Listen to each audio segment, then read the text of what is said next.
Vamos mais a uma aula com o professor Dr. Elvis Sidney Bess. Na aula de hoje, vamos falar de termodinâmica, uma introdução à termodinâmica com os principais conceitos introdutórios.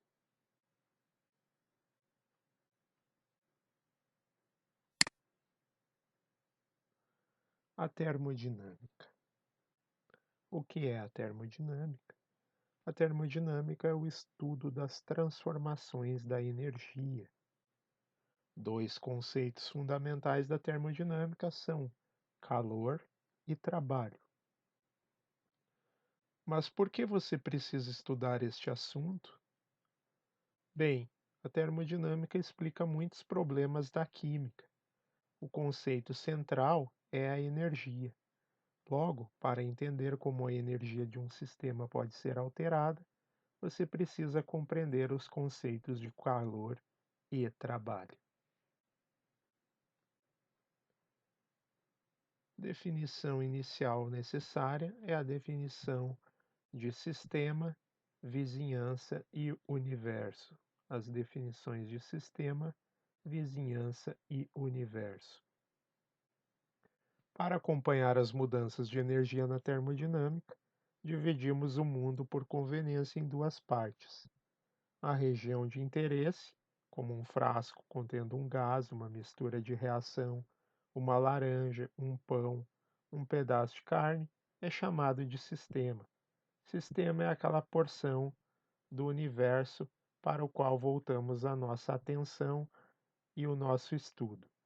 Tudo o mais, à volta, como o banho-maria em que a mistura de reação está imersa, é chamado de vizinhança ou vizinhança do sistema. Então aqui temos um frasco contendo uma mistura ou um líquido, uma solução, uma porção de um líquido ou de um gás, e à volta essa porção vai ser a parte do universo que está sob nossa atenção, onde estudaremos os fluxos de energia para fora e para dentro, saindo e entrando do sistema. O que está à volta dessa porção delimitada chamamos de vizinhança.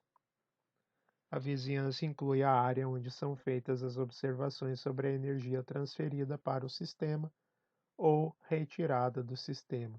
É justamente na vizinhança que, por exemplo, colocamos um termômetro para verificar um eventual aumento da temperatura da vizinhança, o que indicaria uma transferência de energia do sistema para a vizinhança, ou um abaixamento da temperatura aqui na vizinhança, que indicaria que energia fluiu da vizinhança para o sistema. O sistema e a vizinhança em conjunto é chamado de universo. Eu venho a ser o que chamamos de universo, forma o universo como um todo. Os tipos de sistema.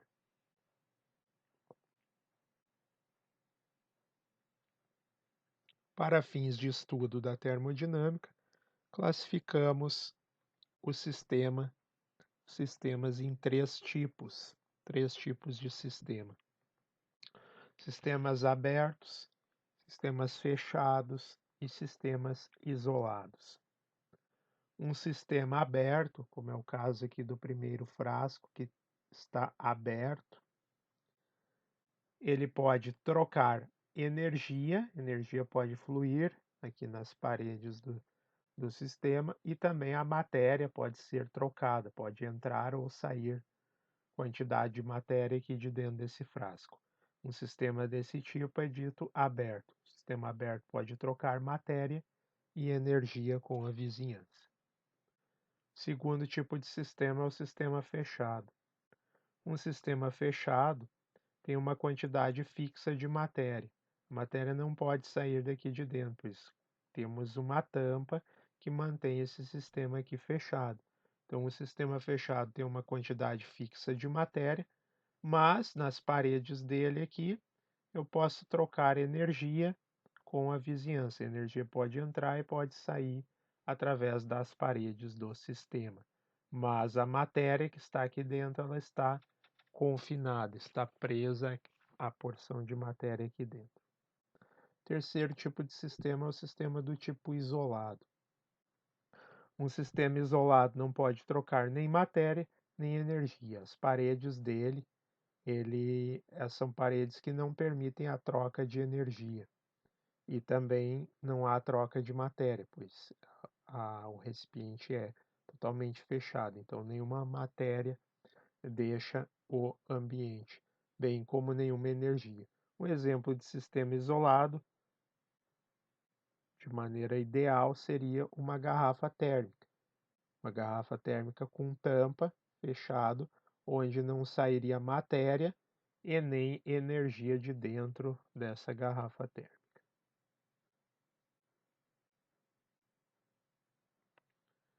Ainda sobre os tipos de sistema, são exemplos de sistemas abertos os motores de automóveis e o corpo humano. São exemplos de sistemas abertos. Um motor de automóvel ele troca gases com o ambiente externo e o corpo humano também. Nós ingerimos alimento, nós excretamos substâncias, nós inspiramos e expiramos gases, né, em nossos pulmões, trocando matéria e também trocamos energia com o sistema ou com a vizinhança à nossa volta. Então, o corpo humano, o corpo de qualquer animal, sistema termodinâmico aberto.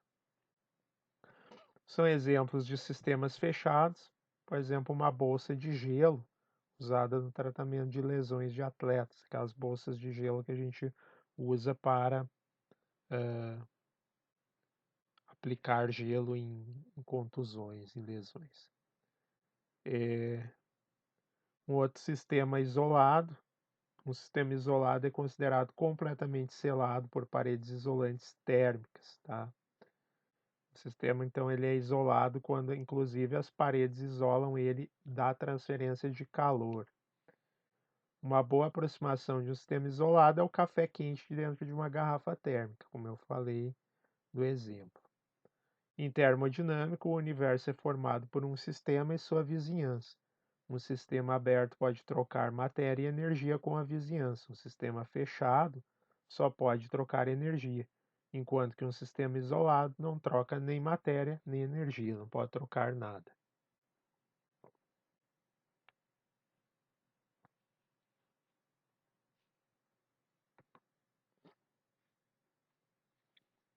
Vamos falar acerca do conceito de trabalho em termodinâmica.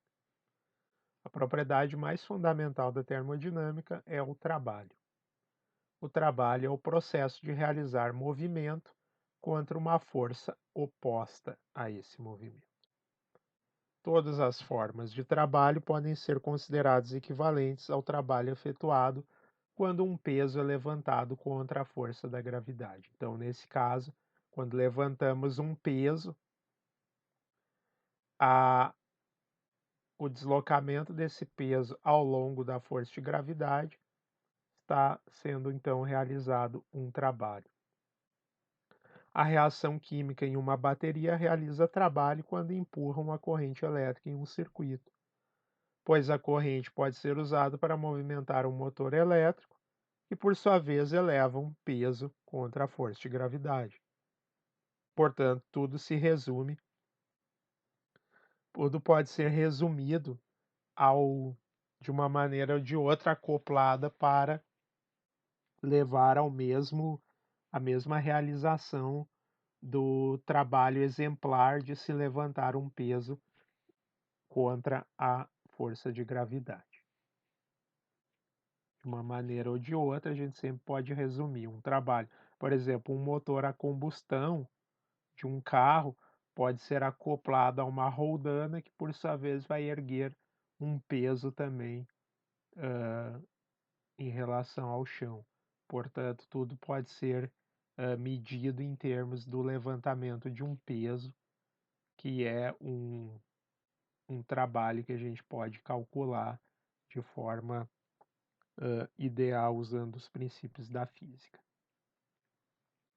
O trabalho necessário, então, para mover um objeto até uma certa distância contra uma força que se opõe é calculado, então, de acordo com a física, é calculado multiplicando a força pela distância. Então, trabalho é igual a força vezes distância. Força é a massa vezes a aceleração, segundo a lei de Newton. Portanto, no Sistema Internacional de Unidades, a força tem dimensões de massa, então massa vezes massa medida em quilogramas, vezes aceleração, que é medida em metros por segundo, ou metros por segundo ao quadrado, ou metro vezes segundo na menos 2, ou seja, a unidade de força será quilograma vezes metro por segundo ao quadrado. O trabalho, portanto, deve possuir unidades de quilograma vezes metro por segundo ao quadrado, que é força, vezes a distância, que no sistema internacional é medida em metros. Assim, o trabalho deve ter unidades de quilograma vezes metro por segundo ao quadrado, que são as unidades de força, vezes a distância, que é medida em metros, então vezes metro. Ou seja, multiplicando metro vezes metro dá metro ao quadrado. Portanto, as unidades no sistema internacional para o trabalho, as unidades fundamentais expressas em termos de quilograma, metro e segundo, seria quilograma vezes metro quadrado vezes segundo na menos 2, ou seja, quilograma vezes metro quadrado por segundo ao quadrado. Esse conjunto de unidades, quilograma vezes metro quadrado por segundo ao quadrado, recebe o nome de joule, a unidade do Sistema Internacional para Trabalho. Assim, um joule de trabalho equivale, em termos das unidades fundamentais, a 1 quilograma vezes metro quadrado por segundo ao quadrado. Essa é a análise dimensional das dimensões de trabalho.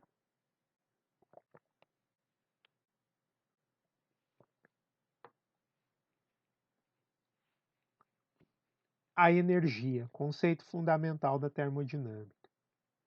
Energia é a capacidade de um sistema de executar um trabalho, ou seja, uma medida de potência, no sentido de capacidade, potencial, de potencialidade, de tendência, uma medida de tendência do sistema poder realizar um trabalho. Então, se diz que um sistema tem energia quando ele é eventualmente colocado em uma situação apropriada, ele vai, em última análise, levantar um peso nas vizinhanças.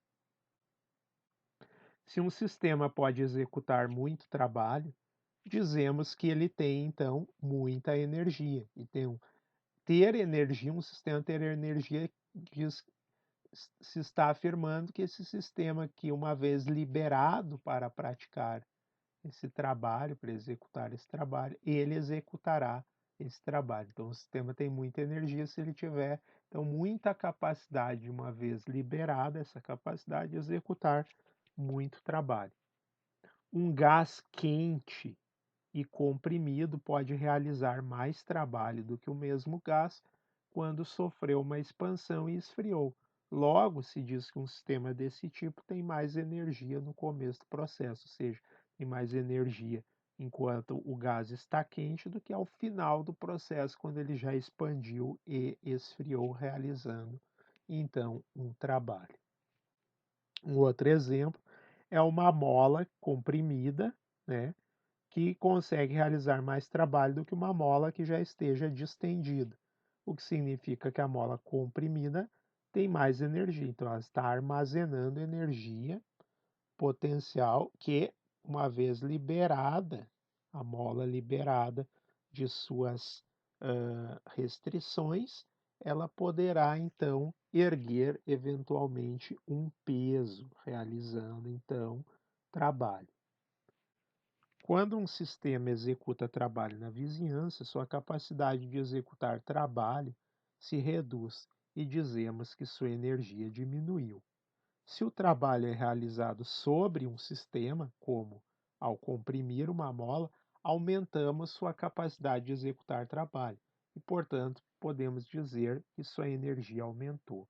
Então, quando o trabalho é realizado sobre o sistema, a energia desse sistema aumenta, ou seja, o sistema adquire capacidade de depois realizar trabalho.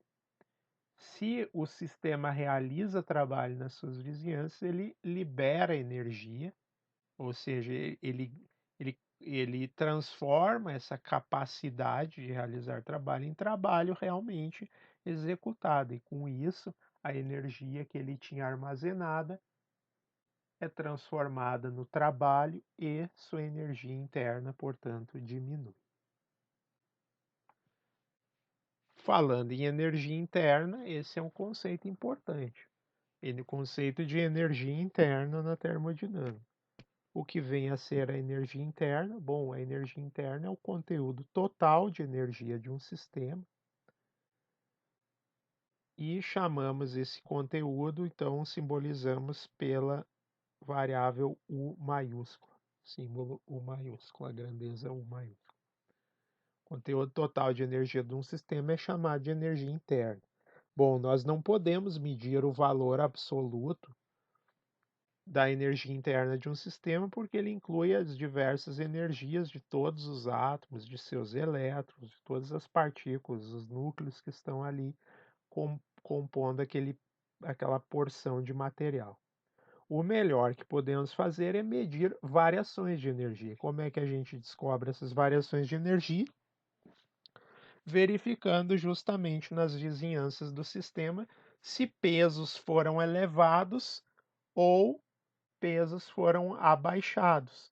Aí a gente vai poder deduzir que trabalho foi realizado ou trabalho foi consumido.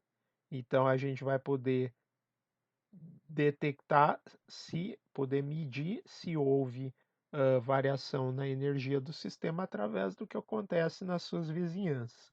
Por exemplo, se um sistema realiza um trabalho de 15 joules e nenhuma outra mudança foi feita, ele consumiu uma parte da energia armazenada internamente, e dizemos que sua energia interna então diminuiu 15 joules. E escrevemos então que a variação da energia interna, ΔU, é de menos 15 joules. Ou seja, houve uma diminuição de 15 joules na sua energia interna, porque se verificou na vizinhança que foi realizado um trabalho de levantamento de um peso equivalente a 15 joules. Na termodinâmica, o símbolo delta, delta alguma coisa, delta X, significa uma diferença na propriedade X. Ou seja, ΔX quer dizer que a diferença entre o x ao final do processo menos o x que tinha no início do processo. Um valor negativo de ΔX, como no caso para a propriedade U, então o valor como em ΔU menos 15 joule, indica que o valor de x diminuiu.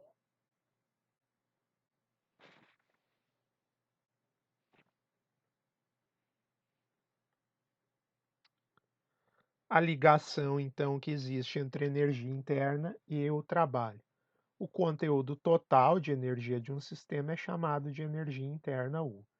Trabalho é a transferência de energia para um sistema por um processo equivalente ao aumento, então, processo equivalente ao aumento ou ao abaixamento de um peso. Então, a elevação ou abaixamento de um peso equivale à realização de trabalho e, portanto, equivale a uma transferência de energia do sistema para a vizinhança ou da vizinhança para o sistema. Para o trabalho executado sobre um sistema, o trabalho que chamamos, indicamos pela letra W minúsculo, esse trabalho é positivo quando é realizado sobre o sistema, e para o trabalho executado pelo sistema nas vizinhanças, o trabalho é então considerado negativo. A energia interna de um sistema pode ser alterada pela realização de trabalho. Então, se realizamos trabalho sobre o sistema, a energia do sistema aumenta. Se o sistema realiza trabalho sobre as vizinhanças, a energia interna dele diminuirá, porque ele consumiu aquela potencialidade que ele possuía a sua capacidade de realizar trabalho foi consumida, então, para a realização efetiva desse trabalho, então erguendo um peso ou, de maneira equivalente, erguendo um peso nas suas vizinhanças. A força executada vezes a distância que o peso foi movimentado é o trabalho realizado, e esse trabalho realizado será igual à diminuição da energia interna nesse sistema.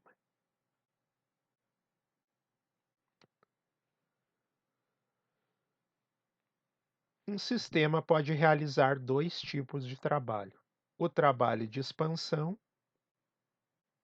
que é o trabalho provocado por uma mudança no volume de um sistema, e o trabalho pode ser do tipo de não expansão, que é o trabalho que não envolve variação de volume no sistema. Então, classificamos de maneira como trabalho de expansão, que envolve variação de volume do sistema, e o trabalho que não envolve variação do volume do sistema, que é um trabalho de outro tipo, que é o trabalho de não expansão, tá? Uma reação química em uma bateria executa trabalho de não expansão quando provoca um fluxo de corrente elétrica, e não há variação de volume, só há deslocamento de cargas em um circuito, tá? Isso é um tipo de trabalho de não expansão.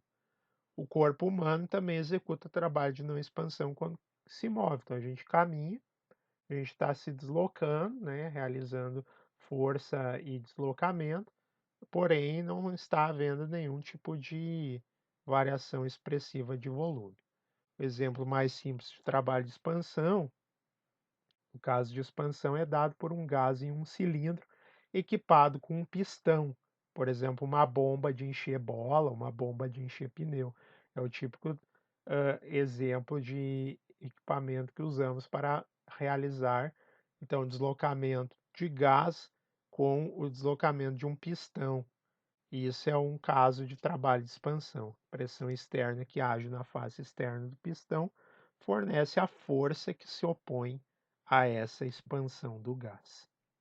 Portanto, quando houver deslocamento desse pistão contra essa força, né, que age na parte externa do pistão, dizemos que houve então a realização de trabalho. Vamos ver aqui algumas variedades de trabalho, tipo de trabalho e o tipo de grandeza que está envolvida. Então, trabalho de expansão, a gente tem uma variação de volume, e como força de oposição, temos uma pressão externa sendo aplicada a esse pistão onde ocorre a variação de volume. A gente também pode ter um trabalho de extensão, onde a gente tem uma força, e nós temos, por exemplo, uma tira elástica, um pedaço de borracha que está sofrendo variação no seu comprimento. Nós podemos ter o trabalho da elevação de um peso, onde temos a força, né, que é massa vezes a aceleração da gravidade, e o deslocamento é a variação na altura do peso. Nós podemos ter um trabalho do tipo elétrico, onde cargas são movimentadas ao longo de uma variação de um potencial elétrico. Com isso, temos uma quantidade de carga sendo deslocada num potencial elétrico, isso me dá um trabalho do tipo potencial V vezes variação de carga, ou também uma carga que é deslocada ao longo de uma variação de potencial, que é ΔV, tá? Onde temos uma carga sendo deslocada numa diferença de potencial. E ainda podemos ter um trabalho do tipo de expansão de superfície, que é um trabalho tensoativo, que a gente chama, que é quando, por exemplo, uma bolha de sabão está sendo formada. Nós temos o líquido com uma tensão superficial e o aumento da bolha implica num aumento de uma área superficial. Portanto, nesse caso, temos um, um trabalho do tipo gama, que é a tensão superficial, vezes ΔA, que é a variação da área. Esse é o trabalho tensoativo de expansão de uma superfície.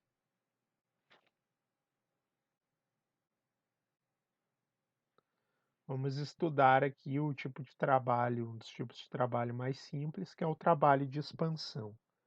E como é que é o trabalho de expansão? No trabalho de expansão, o que nós temos é um cilindro, né, equipado com um pistão. Então, aqui um cilindro com um pistão. Nós vamos ter uma variação de volume submetida a uma força que é dada pela pressão externa. Então, a força é, como pressão é força dividido por área, a força vai ser nada mais é do que simplesmente dada pela pressão, então, vezes a área superficial desse pistão onde a pressão está sendo aplicada. Então, para encontrar uma expressão para o trabalho, se precisa conhecer a força que se opõe à expansão, né? A força que se opõe a esse deslocamento desse pistão aqui no cilindro. Como a pressão é a força dividida pela área na qual a força está sendo aplicada, então pressão igual a força dividido por área, a força que se opõe à expansão é o produto da pressão que atua no lado externo do pistão, seja a pressão externa, pela área do pistão. Então, a força será a pressão externa, força então aplicada aqui na pistão, será a pressão externa vezes a área.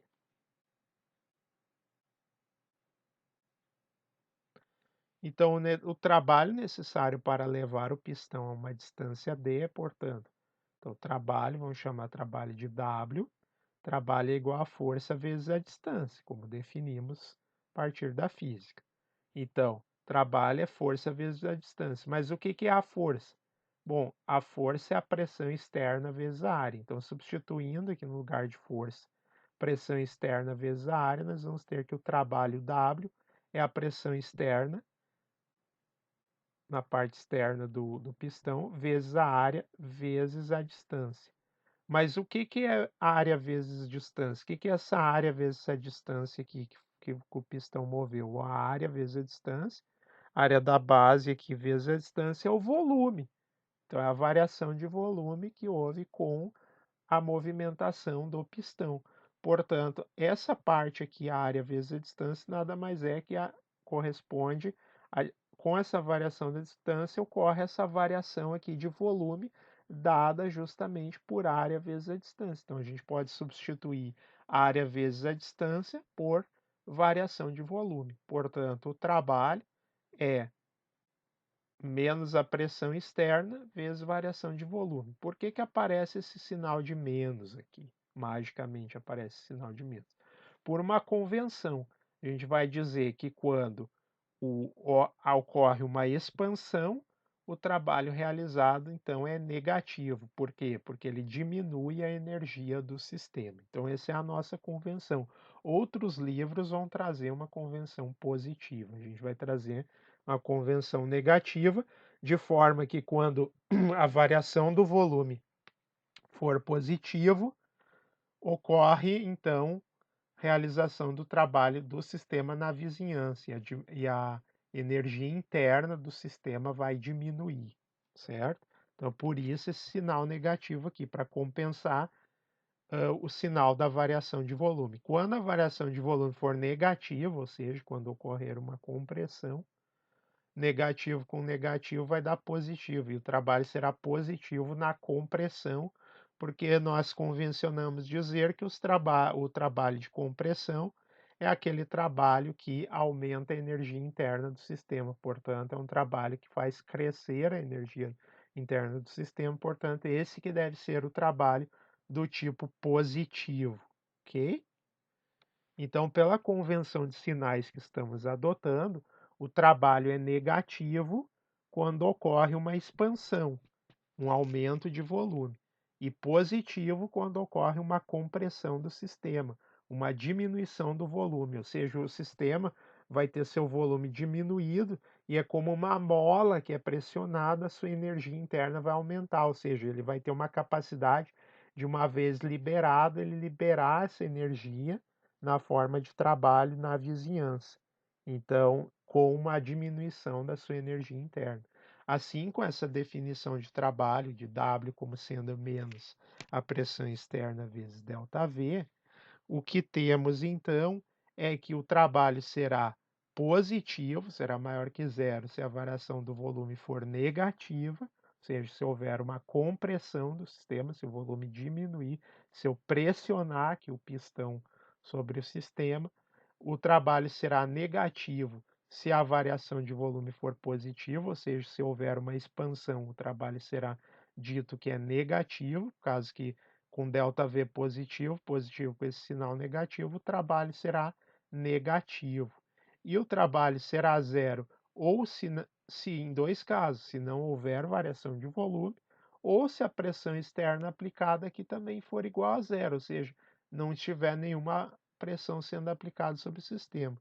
Nesse caso, a gente diz que a expansão contra uma pressão externa igual a zero é chamado de uma expansão livre ou uma expansão contra o vácuo, certo? Então, nesse caso, se a expansão for livre, nós dizemos que o trabalho é zero. Expansão contra uma pressão nula é zero.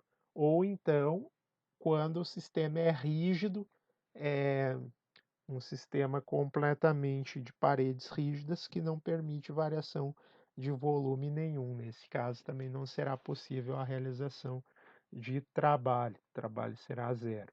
Então, aqui, recapitulando, se eu abaixar esse pistão aqui, pressionar o gás aqui dentro do pistão, no sistema, pressionar o gás dentro do cilindro através desse pistão, eu estou aumentando a energia interna do gás. Então, esse trabalho é positivo. Então, uma variação de volume negativo, ou seja, se eu diminuir o volume, variar o volume para menos, para um volume menor, eu estou dizendo que esse trabalho é do tipo positivo, que aumenta a energia interna do sistema, aumenta a capacidade do sistema depois de realizar o trabalho. E se o pistão está subindo e o volume está aumentando, a gente diz que esse trabalho é negativo, porque ele acaba diminuindo a energia interna do sistema. O sistema ele vai perder capacidade de realizar trabalho, porque já está realizando trabalho nas suas vizinhanças. Então, esse é o que deve ser guardado aqui, memorizado como uma questão de entendimento importante. Vamos então resolver um primeiro exemplo, o exemplo 1 de trabalho de expansão. No motor a combustão interna de um automóvel, o gás quente comprimido se expande contra um pistão, fazendo girar o conjunto biela-virabrequim, que por sua vez impulsiona o veículo. Ao investigar o desempenho de um motor desse tipo, talvez você precise avaliar o trabalho que cada ciclo do pistão realiza. Suponha que o gás se expande em 500 mililitros, ou seja, 0,5 litros, contra uma força oposta devido à transmissão do carro, que é equivalente à pressão de 1,20 atmosferas, e que nenhum calor foi trocado com a vizinhança durante a expansão. Item A pergunta: quanto trabalho é realizado durante a expansão? Item B: qual é a variação de energia interna do sistema? Então, aqui temos uma expansão contra uma pressão externa constante de 1,20 atmosferas e nenhum outro tipo de troca de energia é realizada pelo sistema. Então, precisamos calcular o trabalho de expansão com uma variação de meio litro. Então, vamos supor que a única energia trocada com a vizinhança é o trabalho de expansão. A gente viu que o trabalho é dado por W, trabalho é igual a menos a pressão externa, vezes a variação de volume. O único cuidado agora que temos que ter é com as unidades. Se queremos medir o trabalho em termos de unidades do sistema internacional, precisamos converter pressão e volume para unidades do sistema internacional. Então, primeiramente, a pressão externa é 1,20 atmosferas. Bom, quanto vale uma atmosfera? Uma atmosfera vale 101.325 pascais, que é a unidade de pressão no sistema internacional. Então, 1,20 atmosferas vezes 1,01325 vezes 10 na 5 pascais a cada uma atmosfera. Com isso eu vou cancelar atmosfera com atmosfera e vai sobrar a pressão em pascais como sendo 1,2159 vezes 10 na 5 pascais. Aqui eu deixei um número maior de algarismos significativos do que o devido para conservar uma maior precisão até a conta final, que será o cálculo do trabalho. Continuando com a solução, também vamos converter a variação de volume para a unidade padrão do SI. Unidade padrão do SI para volume é metro cúbico. Então, a variação de volume é de 0,5 litros. 0,5 litros. Eu sei que 1.000 litros tem 1 metro cúbico, ou 1 metro cúbico tem 1.000 litros. Ou de outra forma, eu sei que 1 litro tem 10 na menos 3 metros cúbicos. Então, fazendo essa conta, vai cortar litro com litro, vai sobrar, então, em metros cúbicos, 5 vezes 10 na menos 4 metros cúbicos. Isso é o que equivale meio litro. Agora, podemos calcular o trabalho realizado sobre o sistema pela pressão externa, multiplicando a pressão externa pela variação de volume. Então, menos a pressão externa, que é 1,2159, vezes 10 na menos 5 pascais, vezes a variação de volume, que é de 5 vezes 10 na menos 4 metros cúbicos. Realizando essa multiplicação na calculadora, eu ganho menos 60,8 joules. Por que joules? Porque joule é a unidade no sistema internacional, que equivale a pascais vezes metro cúbico, tá? Como a unidade aqui está no sistema internacional, pressão expressa em pascais e volume em metro cúbico, a unidade de energia está no sistema internacional, que é o joule. Portanto, temos um trabalho de menos 60,8 joules sendo realizado sobre o sistema, ou então 60,8 joules sendo realizada pelo sistema na vizinhança, às custas de uma diminuição da energia interna. A variação da energia interna é dada, então, pela forma que a variação de energia interna é igual ao trabalho que foi realizado. Como o trabalho é de menos 60,8, a variação de energia interna é de menos 60,8. Isso significa que houve uma diminuição, uma queda de menos 60,8 joules na energia interna do sistema. Como é que eu sei isso? Eu sei isso porque o sistema realizou sobre as suas vizinhanças um trabalho de 60,8 joules. Isso quer dizer que o trabalho realizado sobre o sistema é de menos 60,8, porque o sistema realizou nas vizinhanças um trabalho de 60,8 joules. 60,8 joules foi passado de energia para a vizinhança. Com isso, eu sei que a energia interna do sistema sofreu uma diminuição de 60,8 joules. O trabalho de expansão é realizado, então, às custas da diminuição da energia interna do sistema.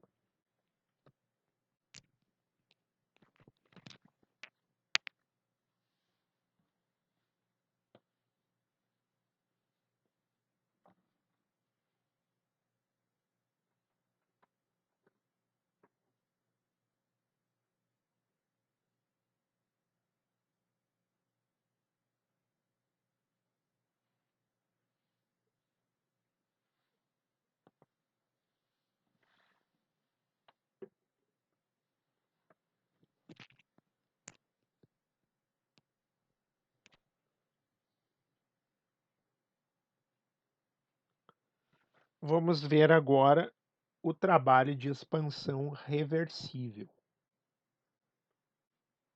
Na termodinâmica, um processo reversível é aquele que pode ser revertido por uma mudança infinitamente pequena, uma mudança dita matematicamente infinitesimal de uma variável. Por exemplo, se a pressão externa é exatamente igual à pressão do gás no sistema, haverá um equilíbrio e o pistão não se move. Se a pressão externa aumentar uma quantidade infinitesimal, o pistão se move para dentro também numa distância infinitesimal. Se, porém, a pressão externa diminuir uma quantidade infinitesimal, o pistão se move para fora também uma certa distância infinitesimal, muito pequenininha. A expansão contra uma pressão externa que difere da pressão do sistema por um valor mensurável é um processo irreversível, no sentido de que uma mudança infinitesimal de pressão externa não inverte a direção do movimento do pistão. Ou seja, toda vez que a diferença de pressão entre o sistema e o meio externo for uma quantidade finita, haverá uma alteração brusca de movimento no pistão. Agora, e a gente diz que esse processo é irreversível porque não pode ser revertido de volta por uma outra mudança também pequena. Só uma outra mudança irreversível, grande, também vai ter que ser realizada para fazer um movimento na direção oposta. Então, para que eu tenha um movimento que seja muito pequeno, eu tenho que ter essa igualdade entre a pressão externa e a pressão externa e a pressão interna do sistema, de maneira que só pequenas variações infinitamente pequenas, infinitesimais, sejam permitidas, de maneira com que eu possa variar uma pequena variação para fora e uma pequena variação para dentro, uma pequena compressão, uma pequena expansão, de maneira que a expansão possa ser revertida com uma pequena compressão e uma pequena compressão possa ser revertida com uma pequena expansão. Isso só acontece quando há esse equilíbrio entre pressão interna e pressão externa, e quando essas pressões podem variar no máximo numa quantidade infinitamente pequena, que é o que matematicamente dizemos uma quantidade infinitesimal. O que é uma quantidade infinitesimal? Uma quantidade que, no seu limite, o tamanho dessa quantidade tende para zero, que é o que vimos lá no nosso estudo de cálculo diferencial e integral. Então, o tipo mais simples de mudança reversível que podemos considerar é a expansão isotérmica em temperatura constante, reversível de um gás ideal, certo? A temperatura do gás, nesse caso, é mantida constante ao garantir o contato térmico desse sistema com um banho de água em temperatura constante durante toda a expansão. Em uma expansão isotérmica, a pressão do gás diminui à medida que ele se expande, conforme vimos pela lei de Boyle, que pressão e volume são inversamente proporcionais. Logo, para que a expansão isotérmica seja reversível, a pressão externa deve reduzir-se gradualmente com a variação de volume, de modo que em cada ponto ela seja igual à pressão do gás.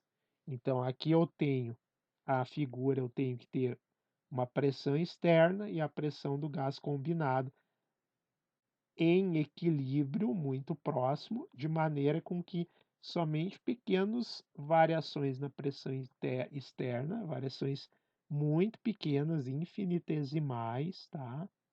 Sejam permitidas e com isso somente variações muito pequenas de volume também sejam permitidas. Então aqui eu tenho variações visíveis no volume e na pressão.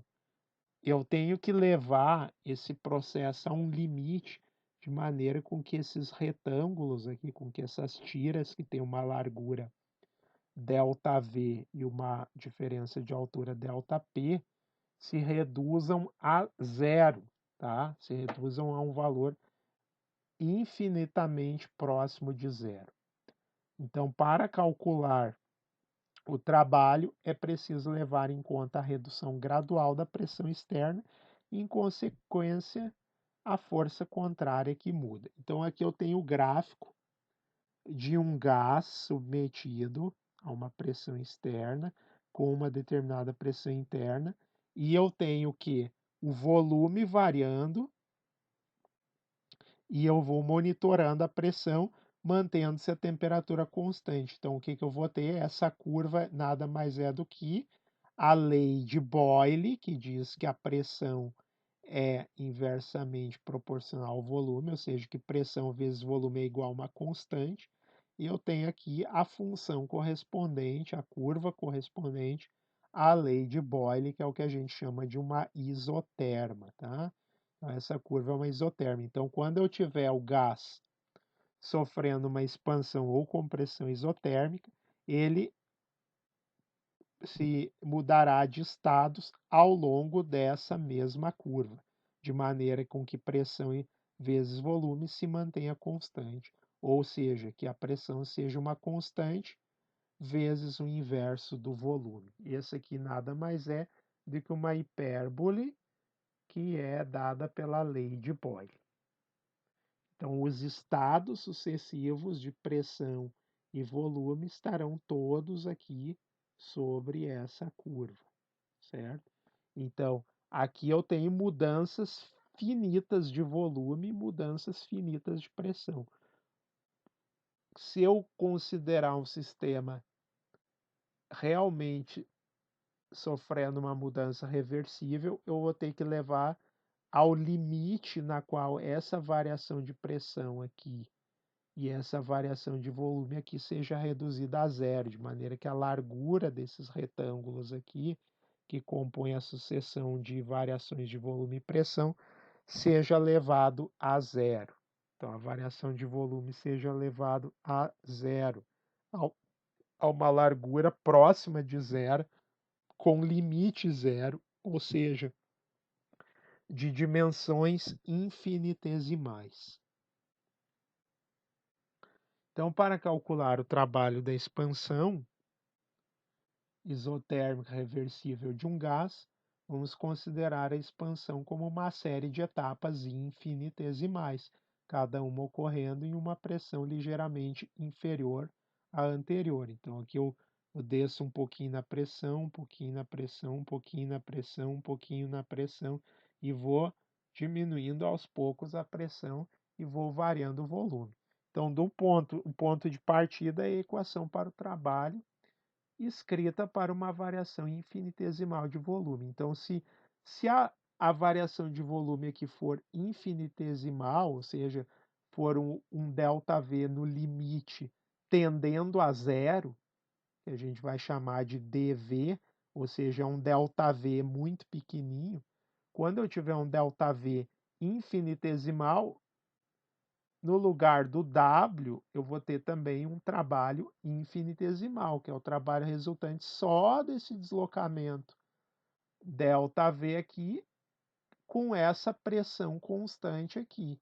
Então, a pressão externa aqui, vezes esse deslocamento com uma largura tendendo a zero. Então, nesse caso, eu vou ter um infinitésimo de trabalho sendo realizado com a aplicação da pressão externa, vezes uma pequeníssima variação de volume que também tende a zero, ΔV. ΔV tendendo a zero, eu chamo de dV, um infinitésimo de volume. Isso aqui, o dV é um infinitésimo de volume, um elemento infinitesimal de volume. Pela condição de reversibilidade que falamos, a expansão só será reversível se a pressão externa for equilibrada com a pressão do gás que está confinado no sistema, que é a pressão interna. Pressão externa e interna tem que ser igual. Portanto, eu substituo pressão externa aqui pela pressão interna do sistema, do gás no sistema. E assim eu vou ter que o trabalho infinitesimal será dado por menos P, a pressão interna do sistema, vezes o elemento infinitesimal de variação de volume dV. Então, se o gás for ideal, eu tenho que a pressão dele no sistema será dado por PV igual a nRT, ou seja, por P igual a nRT sobre V, equação dos gases ideais. Então, considerando o gás ideal, considerando o caso de temperatura constante, então eu tenho essa condição, P igual a nRT sobre V. Substituindo, então, essa expressão para P aqui dentro na expressão para o trabalho, eu vou ganhar, então, que dW vai ser menos P, que é igual a nRT sobre V, dV, que é o elemento infinitesimal de volume. Portanto, o trabalho W, então, é dado pela quê? Pela integral de dV, porque se eu integrar dV, eu ganho V, o trabalho, certo? Então, eu vou ter que somar todas essas pequenas áreas, todos esses pequenos trabalhos aqui dado por P externo vezes dV, P externo vezes dV, P externo vezes dV, vou somar cada uma dessas tiras. Quando eu faço isso, eu estou calculando a integral definida por esse sistema, ou seja, eu tenho a integral de um volume V1 até um volume V2 de nRT sobre V dV. Como o processo é isotérmico e o número de mols e a temperatura e a constante universal dos gases, tudo isso aqui é constante, pela propriedade da integral, a integral de uma constante, a constante passa para fora da integral. Isso a gente viu lá nas aulas de cálculo diferencial integral, na aula de integrais, aula de antiderivadas. Então, se o processo for isotérmico, a temperatura é constante, então o T aqui vai ser uma constante, e pelas propriedades das integrais, então tudo que é constante, que é o número de mols, a constante universal dos gases e a temperatura que é constante, e o sinal, que é o -1, tudo isso passa para fora da integral. E eu fico que o trabalho, então, é menos RT, integral de um volume inicial até um volume final, sobrou o quê? 1 sobre V dV.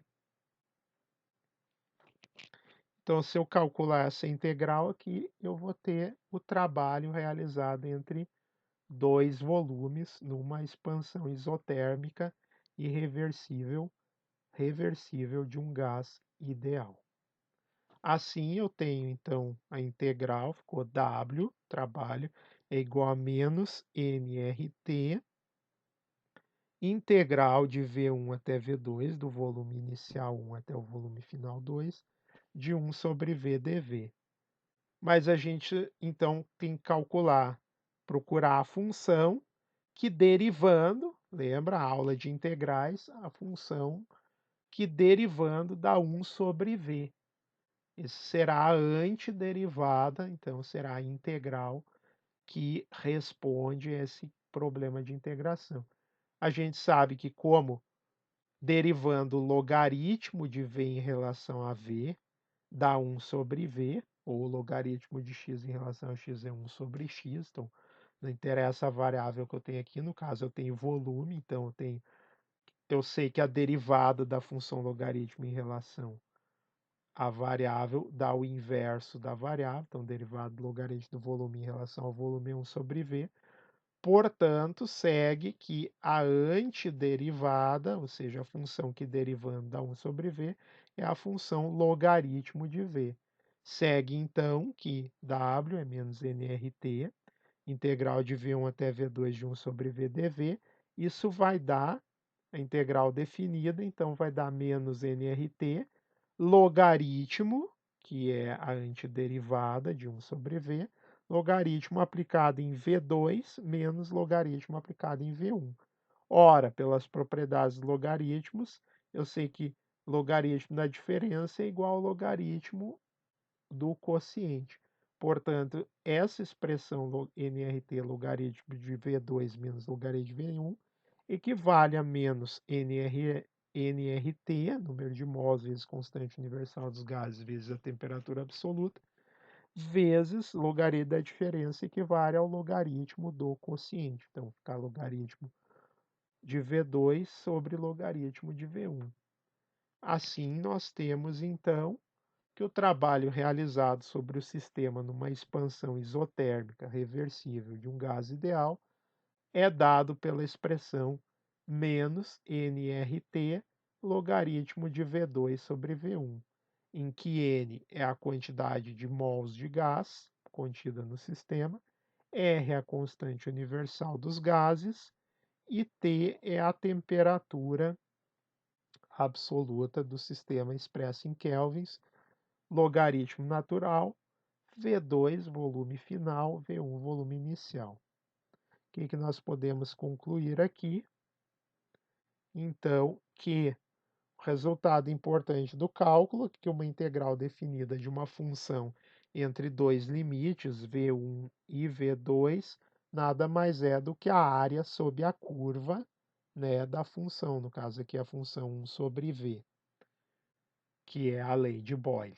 Nesse caso, a magnitude do trabalho realizado é igual à área sob a curva nRT sobre V, que é essa curva aqui, essa função aqui, que é nRT sobre V, nada mais é do que P em função de V, entre os volumes inicial V1 e final V2. Então, esse é o trabalho.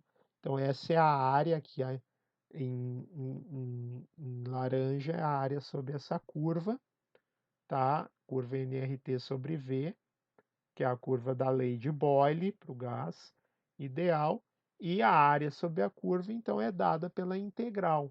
Então, o trabalho é sempre a integral sobre essa curva que me determina a função sobre a qual os estados do sistema estarão localizados. Portanto, eu tenho que o trabalho, nesse caso, é menos nRT, logaritmo de V2 sobre V1. Portanto, quanto maior a quantidade de matéria que eu tenho no sistema, maior será o trabalho. Então, quanto maior o número de mols, maior será o trabalho. A constante universal dos gases não muda. Quanto maior a temperatura, maior será o trabalho.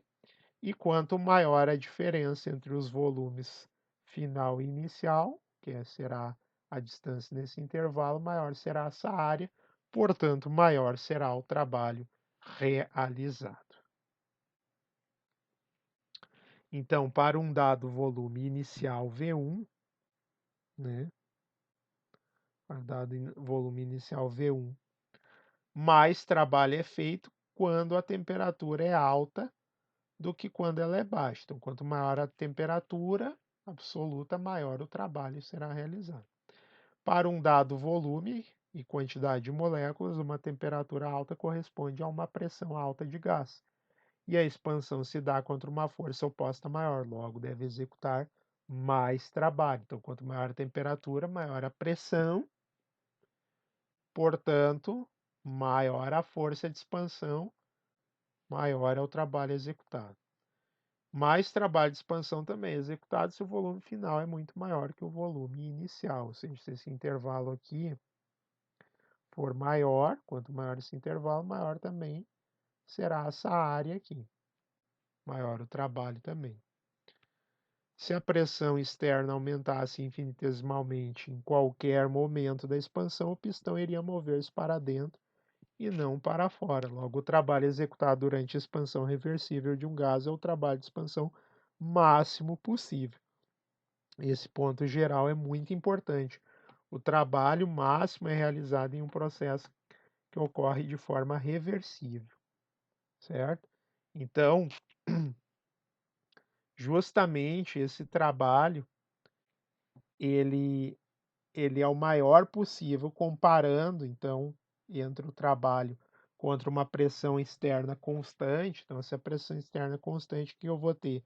Vou ter algo como um retângulo aqui.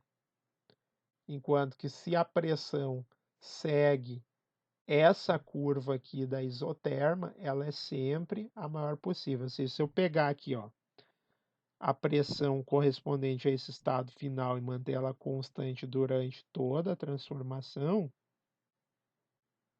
o que eu vou ter é um retângulo aqui, que é muito menor do que a área que eu tenho sobre uma curva. Por exemplo, se eu começo o volume aqui, então essa diferença aqui, ó, toda essa ponta aqui vai ser a diferença entre o retângulo, que seria o trabalho, contra uma pressão externa constante, constante igual ao seu valor final, em relação a um sistema que varia a pressão desde esse ponto aqui até esse ponto final aqui. Então é fácil de ver que a área sobre uma curva desse tipo é muito maior do que a área de um retângulo que pega só esse pedaço aqui, que corresponde a uma pressão constante igual à pressão final do sistema. Vamos ver um exemplo 2 que vai ilustrar muito bem essa questão da comparação entre o trabalho de expansão reversível e o trabalho de expansão irreversível. Exemplo 2 diz que um engenheiro que estuda motores movidos a pistão precisa esclarecer a diferença entre o trabalho máximo que um sistema pode atingir e o que é obtido quando um gás expande-se contra uma pressão oposta constante. Um pistão confina 0,100 mol de argônio em um volume de 1 litro em 25 graus Celsius. Dois experimentos são feitos. Primeiro, A. O gás expande-se até 2 litros contra a pressão externa constante de 1 atmosfera. E B. No caso B, o gás expande-se reversível e isotermicamente até o mesmo volume final. Pergunta-se que processo executa mais trabalho? Vamos à solução.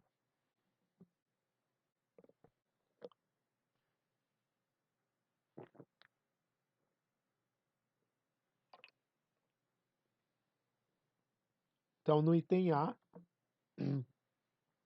o gás expande-se até 2 litros contra a pressão constante de 1 atmosfera. Vamos supor que a única energia trocada com a vizinhança é o trabalho de expansão. Então, o trabalho, nesse caso, que é uma pressão externa constante, a gente viu inicialmente que esse trabalho é dado por W igual a menos pressão externa vezes variação de volume. Ora, a pressão externa é 1 atmosfera. Vamos converter essa pressão de 1 atmosfera para unidades do sistema internacional. A gente sabe que 1 atmosfera equivale a 101.325 pascais, ou seja, 1,01325 vezes 10 na 5 pascais. Portanto, convertendo uma atmosfera para pascais, eu ganho 1,01325 vezes 10 na 5 pascais. Essa é a pressão externa em unidades do sistema internacional. Pascais para pressão.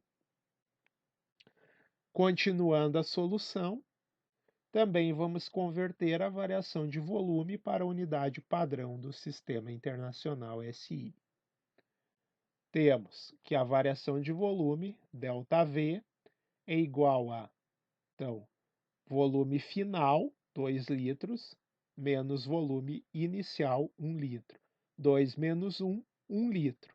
Convertendo 1 litro para o Sistema Internacional de Unidades, que tem como unidade de volume 1 metro cúbico, eu sei que 1.000 litros estão contidos em 1 metro cúbico. Portanto, 1 litro equivale a 1 vezes 10 na menos 3 metros cúbicos. Agora podemos finalmente calcular o trabalho realizado sobre o sistema pela pressão externa. O trabalho de expansão irreversível, então, será dado por W igual a menos a pressão externa vezes a variação de volume ΔV. Menos, então, pressão externa, 1,01325 vezes 10 na 5 pascais, vezes 1 vezes 10 na menos 3 metros cúbicos. Fazendo essa multiplicação e reduzindo a 3 algarismos significativos, temos que o trabalho realizado pelo sistema é de 101 joules, ou realizado sobre o sistema de menos 101 joules.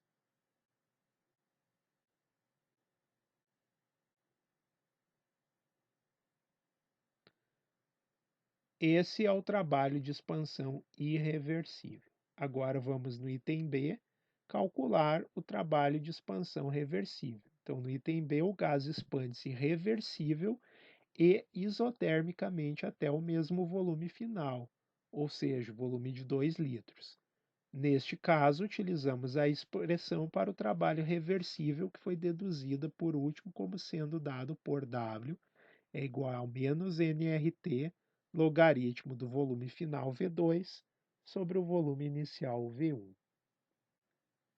Continuando a solução, nós temos que o trabalho então é dado por menos número de mols vezes a constante universal dos gases vezes o logaritmo natural do volume final menos o volume inicial. Portanto, temos W, o trabalho é menos, número de mols são 0,1 mol, a constante universal dos gases é 8,3145 joule por Kelvin por mol, vezes a temperatura em Kelvin, que equivale a 25 graus Celsius, então é 298 Kelvin, vezes o logaritmo natural de 2 sobre 1. Fazendo essa conta na calculadora, nós obtemos um trabalho de 172 joules. Portanto, quando o trabalho é realizado pelo caminho B, o caminho reversível de uma expansão isotérmica reversível, eu tenho essa área sobre toda essa curva aqui. Essa parte mais essa parte aqui.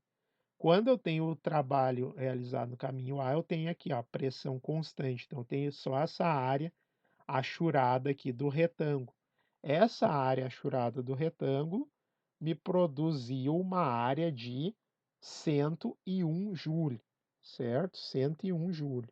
Enquanto que a área sob a hipérbole aqui me produziu 172 joule. Então, a gente verifica que o caminho B, que é o caminho reversível, produz um trabalho muito maior. Como se pode constatar, o trabalho de expansão reversível é maior do que o de expansão irreversível. Então, aqui o caminho B é essa porção mais essa porção, enquanto que o caminho A é só essa região aqui do retângulo, onde a pressão é constante igual a 1, tá? 1 atmosfera. Enquanto que aqui não, aqui eu tenho o volume com uma pressão inicial bem maior, indo até uma pressão final menor então tem essa área mais essa área é toda a área debaixo da hipérbole, aqui debaixo da curva. Essa área corresponde a 172. Então são 172 joules de trabalho contra 101 joules de trabalho. Então o caminho reversível é sempre o que produz mais trabalho. É o máximo de trabalho que é possível produzir no processo reversível. O problema do processo reversível é que ele precisa ser lento. Por que ele precisa ser lento? Porque a diferença de pressão entre o sistema e o meio externo tem que ser sempre uma diferença infinitesimal. Se a diferença de pressão é infinitesimal, o movimento também será infinitesimal. Então, o movimento sendo infinitesimal quer dizer que é um movimento vai um pouquinho para fora, um pouquinho para dentro, um pouquinho para fora, um pouquinho para dentro, um pouquinho para fora, um pouquinho para dentro, lentamente, para não desequilibrar o sistema. Então, um processo desse é um processo infinitesimal, mas é um processo, portanto, infinitamente longo em termos de duração. Então, ele não é um processo que pode ser realizado na prática. Na prática, todos os processos são irreversíveis, porque ocorrem em tempos finitos, ou seja, a expansão tem que ocorrer, tem que se mover num tempo finito. Tecnologicamente, é inviável executar um processo reversível, porque ele seria infinitamente lento e a gente não pode esperar infinitamente, né, para obter o trabalho a partir de um sistema. Então, processos reversíveis são idealizações, São aproximações interessantes para as quais a gente compara os processos reais que são irreversíveis e que são contra pressões finitas, com deslocamentos finitos e que acontecem em tempos finitos. Então, essa é a diferença entre um processo reversível, que é uma idealização, que serve para a gente justamente comparar e calcular o máximo de trabalho que se poderia obter a partir de um sistema em determinadas condições, em determinados estados termodinâmicos, e o processo que a gente realmente consegue executar, que é um processo irreversível e finito no tempo e no espaço, né, em condições reais para o sistema.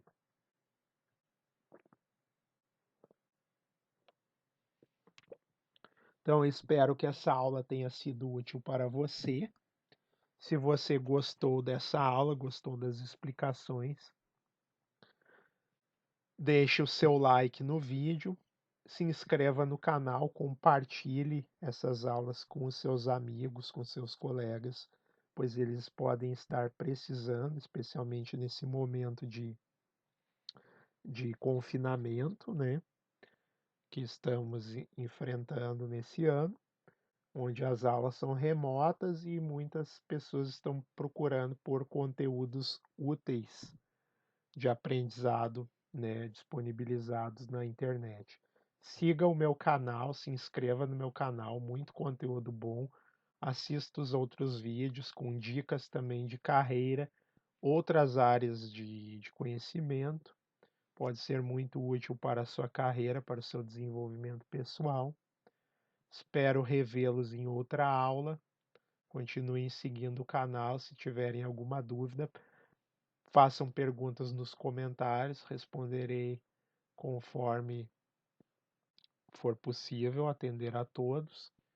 Agradeço pela atenção e até a próxima.